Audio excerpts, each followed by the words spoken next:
ভাই তেল ছাড়া জীবনে আস্ত মুরগি কেউ গ্রিল করতে পারছে?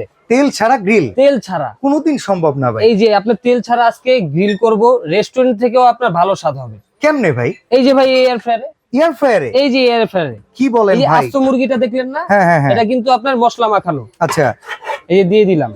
রে ভাই কোনো তেল টেল কিছুই দিবেন না? হবে কিছুই নাই, 100% ভাই।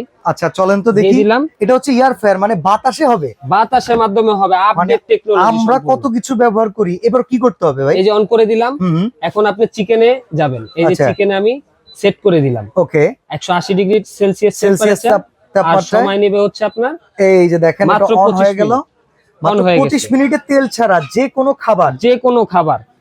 এবং এটা কিন্তু আপনার বাইরের বডিটা এসএসএর। আচ্ছা ঠিক আছে, এবং কোনটা কতক্ষণ সময় লাগবে এক্সট্রা সবকিছুই ম্যানুয়াল দেয়া আছে। দেওয়া আছে। আচ্ছা, এই রকম যদি কেউ সমোচা করতে চায়, ফুচকা করতে চায়, ফ্রেঞ্চ ফ্রাই করতে চায়, সবকিছু এটাই হবে? সবকিছু হবে। এগুলার বাইরেও বেকিং, কুকিং সব ধরনের আইটেম আপনি তেল ছাড়াই করতে পারবেন।